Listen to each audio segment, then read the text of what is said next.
ñi mu laal ak yëpp loi d'amnistie bi buñ ko promulguer rek nañ jël disposition nécessaire pour ñu mën koo appliquer fa saasa kañ la président Macky Sall di promulguer la loi d'amnistie bi nga xam ne ni jàll na assemblée nationale mercredi passé. alam ci mun a wax kay wax na ko ci communiqué bi. dañ ko war a rafetlu ñuy rafetlu tamit taxawaayam. Le président Macky Sall c'est des dizaines d'années d'expérience d'homme d'État dans l'administration centrale, l'administration parlementaire, un homme politique d'opposition qui a conquis le pouvoir, qui a bâti une coalition d'hommes d'État d'expérience, mais qui est durable, cette coalition. C'était la première fois qu'une coalition dure jusqu'à présent 12 années, avec près de 300 organisations et partis politiques. Cette expérience d'homme d'État dafa feeñ aujourd'hui ci taxawaayam. Quand il appelle à un apaisement, cette ouverture, il faut la saluer. Est-ce que war ko woon gën a teel a def? waaw bon pour lan nga la mun nga ko xalaat, mais en tout cas def na ko. Pour man ba mu ko waree def la ko def nii mu ko defee baax na parce que réew mi dafa soxla dal, soxla une cohésion interne, une cohésion nationale forte autour de l'essentiel des valeurs républicaines, mais surtout la préservation de la paix et le retour à un débat politique beaucoup plus serein et beaucoup plus apaisé. C'est pour ça que nous félicitons de cette ouverture, de cette politique d'apaisement qui doit ramener à plus de sérénité, et loolu la réew mi soxla. te ndax lu dul jàmm nag. lu dul jàmm rek jàmm ko gën. waaw conséquence su promulgation loi d'amnistie bi bokk na si mooy ñi nekk si kaso bi laal ak wàllum politique ñoom ñëpp nu génn buñ koy wax xel yi dem si ku mel ni Ousmane Sonko. ak ku mel ni Bassirou Diomaye Faye. candidat. ñooñu fu mu toll nii bu nekkoon ne da ngay joxe sa xalaat si wàllum politique ndax jàppoon ne par exemple ku mel ni Bassirou Diomaye Faye du point de vue de son statut de candidat à la présidentielle que moom urgence la fu mu toll nii mu génn si kaso bi. bon xam nga bëgguma dugg ci loolu mais quand même. Statut de candidat n'est pas un statut bu lay mettre au-dessus de la loi. Oui, mais am na solo de. Oui, mais le Sénégal a connu peut-être des centaines et des centaines de candidats à la présidentielle. Mais n'a connu que 4 candidats et le 5e à venir, Inch'Allah, war a nekk le président Amadou Ba. donc su fekkee ne noonu la demee statut warul le mettre au-dessus de la loi. Mais quand même revenir sur le fait que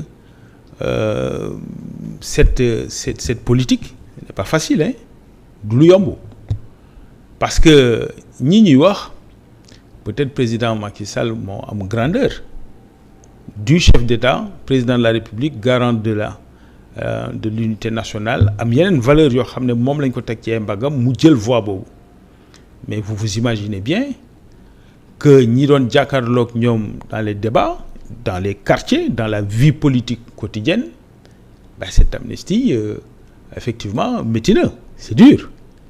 même si waa Pastef ñoom tam ñoom dañ ko wax lu bari te ñun waxuñu ko. ñoom nee nañ c'est dur pour ñoom non ñoom dañ ko à l'Assemblée sax ils ont voté non. Oui, à l'exception d'un seul député, je crois. Ban député moo voté mais ban député moo voté oui. Non, je ne suis pas sûr de l'information, donc on va pas insister. Mais oui. li am solo. mooy c'est de part et d'autre que le métier.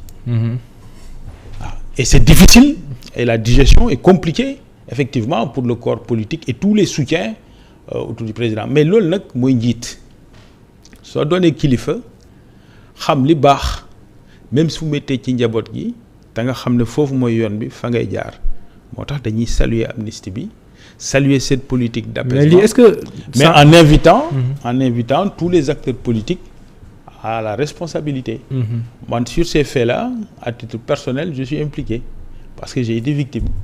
J'ai été victime de violence. Oui, dans les périodes difficiles, mais c'est juste à titre d'exemple. Vous avez été agressé. Oui.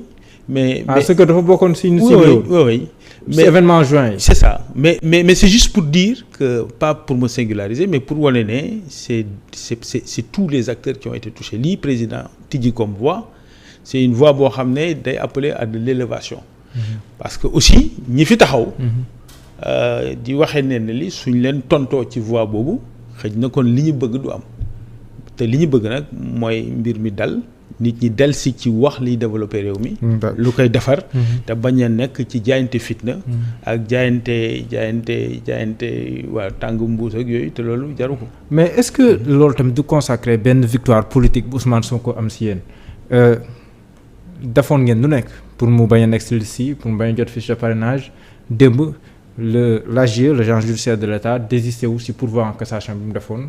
gannaaw bi le tribunal d'instance de Dakar waxee ne dañ ko war réintégrer si liste yi tey jii tamit ngeen voté loi d'amnistie boo xam ne seen initiative bopp la yéen ñenn ñi jàpp ne ça sonne comme benn mbir boo xam ne nii yéen yéen a doon tuumaal yéen demaat dindiwaat tuuma yooyu ba mu set wecc ci assemblée nationale est-ce que kon pour ñaar si laaj bi ça ne sonne pas comme une victoire de Sonko si yéen. déedéet moo tax. xanaa rek ma commencé woon di wax ak yow na ma doon wax ak yow.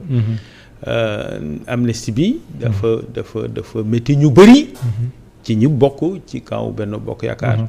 ak les sympathisants les républicains du pays bëri na ñu mu métti.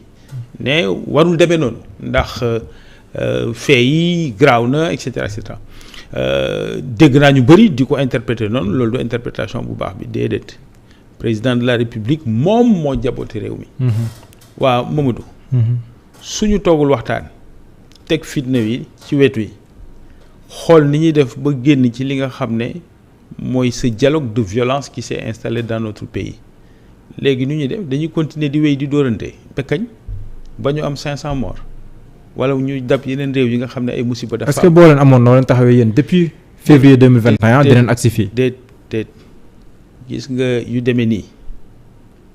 soo fi buggee nekk di nettali xuloo ak xeex da ngay samp xeex ba ak xuloo ba muy wéy di dem li nit ñi war a xam mooy ci li ñu jot a dund te benn bakkan rek su ci rotee rek ëpp na benn rek mais ñu am ci lu ci toll ci lim bi su ñu demee ba acteurs politiques yi tijji bunt boo xam ne dina permettre loolee nga xamoon ne fitna la ak violence ñu tëj ko tijji waxtaanu jàmm ci biir réew mi ci wàllu démocratie képp ku ci mën a jàpp te bëgg réew mi rek ci war a jàpp ndax li ci des suñu xoolee ku nekk sa responsabilité. ku wet xam sa bopp. jarul nettali. ndax soo ma bëggee dugal ci nettali bi. non man nekkuma si nettali bi dañuy tijjiwaat fitna bu ko jar. li am tey laa wax. waaw am na ñu jàpp ne lii am tey. ab waxtaan la. ñenn ñi wax dil. sa diggante président Macky Sall ak Ousmane Sonko moo jur lii ndax yow sa niveau d'information jàpp nga ne am na waxtaan bu dox sa diggante président Macky Sall ak Ousmane Sonko ba mu jur lii am nii. non loolu du ma ko mën a confirmer. mais li ma xam mooy scène politique u Sénégal ak culture politique u réew mi. li ko lal mooy ay waxtaan. y a toujours eu des passerelles entre les acteurs politiques dans le pays ça peut passer par le religieux ça peut passer par la société civile. ça peut passer par certaines sagesses républicaines des ponts et des discussions sont toujours possibles. loolu mooy sax li nga xam ne mooy jàmmal suñu réew. ndax su nit ñi daawul mën a wax. xëj na kon réew mi ñun sax duñ ko fi fekk. mais li am ba des. mais loolu yow doo da nga koy tuddee dil am déet. non foofu laa del si foofu laay ñëw nag. léegi li am ba des mooy noo ko munti tuddee su tijjee buntu jàmm ak sérénité ci réew mi président de la République le gardien de la Constitution garant de l'unité nationale. def na cëram su doxee ay jéego. pour que dal si ndax nag damay fàttali nit ñi dara am na ñu naan ay double nationalité ñi naan ay passeport XY.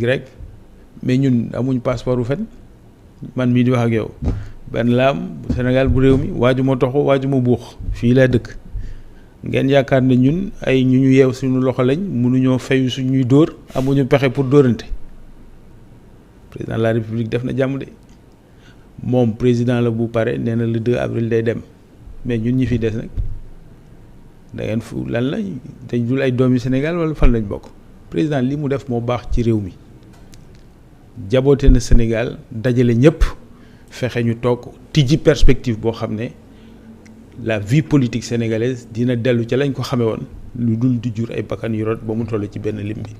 mais dans le contexte actuel Pape Mahawa Diouf campagne bi toll fii ñu nar a libérer Ousmane Sonko bu nekkee jënd super campagne ñu libérer Bassirou Diomaye Faye ñu ànd di campagne loolu est-ce que du gën a asseoir soupçon ñenn ñi jàpp ne am na waxtaan bu dox si diggante Ousmane Sonko président Macky Sall ba moo moytu sax li c'est une autre manière am na ñu yàkkalee mbir mi Bassirou Diomaye Faye ndax si contexte bii mbir yi amee yow jàpp nga loolu am déet.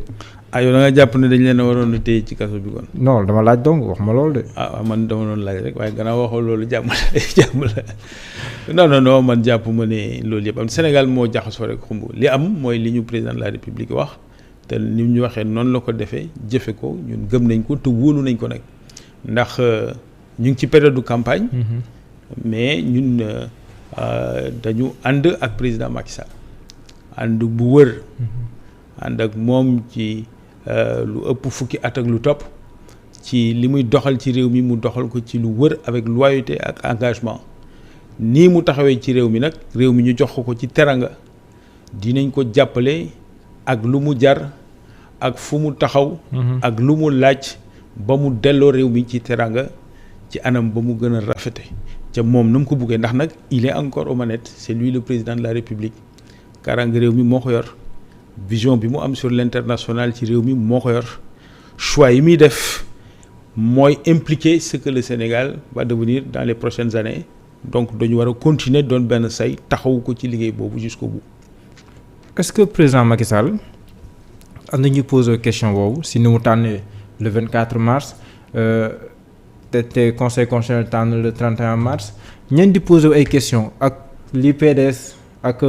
waa Front démocratique pour une élection présidentielle inclusive def au niveau de la Cour suprême beaucoup de gens se posent des questions ñu ne est-ce que président effectivement bëgg na organiser élection yi est-ce que nekkul ne dafa choisir le 24 après ñooy attaqué ko à la Cour suprême après mu mën a indiwaat loo xam ne boo moytu dina induire beneen report est-ce que loolu jàpp nga ne ñu ngi ci dessin boobu. waaw xam nga président de la République ay décisions kay actam nekkul des actes cachés c'est des actes publics. te li muy def mi ngi wax nit ñi nag mun nañ ku nekk jàpp la nga bëgg a jàpp. waaye moom ci li mu taxaw mi ngi ci di ci wéy te jiital ci réew mi rek ak kaaraangeem. donc je pense que munuñ ci jàpp loolu noonu yëpp li ñu mun a constater daal mooy le Sénégal est un état de droit avec des institutions qui fonctionnent. Lorsque, pour des raisons que l'on connaît, le président a permis de pouvoir faire en sorte qu'on puisse blanchir et clarifier l'environnement autour du Conseil constitutionnel, quand le Conseil constitutionnel lui-même a annulé le décret et annulé la loi constitutionnelle, il l'a accepté. Il a demandé un dialogue national qui a proposé une date. Le conseil a décidé, il a accepté de la même manière. ñi nekk PDS mais PDS la PDS je crois que. mais PDS dafa def mbir Benno Bokk Yaakaar jàppale ko ci à l'Assemblée nationale. waaw pour. ba pare yow sa candidat la doon accusé te tey jii nii sax. waaw gën nañ koo accusé. waaw ba tudd ci président du conseil constitutionnel. waaw damay wax ñaar bi ci njëkk à l'époque c'était important de clarifier les choses et de blanchir justement notre candidat de cette manière. bi ci tegu sa adversaire tuumaal la. après nga ne yow da ngay lëkkaloo ak moom pour seetal sa adversaire. bi ci tegu pour seetal sa candidat. bi ci tegu ils l'ont dit clairement que c'était la meilleure façon de clarifier les choses et de est-ce que ça a été clarifié? Et de situer les responsabilités. Bon, avec la plainte qui a été déposée, finalement parce que le groupe parlementaire. Mais ñoom seen objectif c'était le report Le groupe parlementaire wax na ko ouvertement. Le groupe parlementaire n'a pas pu aller jusqu'au bout mais situation bi tey ak li ma jógee wax nii. Je pense que il faut que ñu rester sur les faits et pas les supputations. ku am preuve ci li ngay wax da ngay dem joxe ko tribunal porter plainte wala nga dem ci les instruments judiciaires yi nga xam ne mun nañ ko. nga dem porter fa plainte wane say preuves. fii wane nañ ne les institutions sont libres ñoom ils ont déposé un recours pour attaquer le décret du président à la Cour suprême ils en ont la liberté mais c'est le fonctionnement normal des institutions. terewuñu ñun on appelle encore une fois tous les Sénégalais et tous les sympathisants et tous les militants de la coalition Benno Bokk Yakaar et de la coalition et des soutiens au candidat Amadou Ba à se mobiliser pour gagner ces élections dès le premier tour, parce que mais pas au-delà de toutes ces dinañ si ñëw parce que def nga appel sànq mais quand même ni ngay tontoo ni si accusation yu gravissime yi nga xam ne moom la PDS def. Oui. C'est sa candidat. Oui. xaw nga woyofal mbir mi daal. Pour moi jusqu'à présent c'est des déclarations de rumeurs, c'est des déclarations voilà. ñu wax ne dañoo war a dissoudre le conseil constitutionnel. waaw loolu seen xalaat la rek suñu fa yeggee là on appréciera. Mais vous savez, c'est par une loi organique qu'on crée le Conseil constitutionnel, donc problème boobu amul. La réalité, c'est qu'ils ont le droit de dire ce qu'ils pensent, mais ça n'engage que le PDS.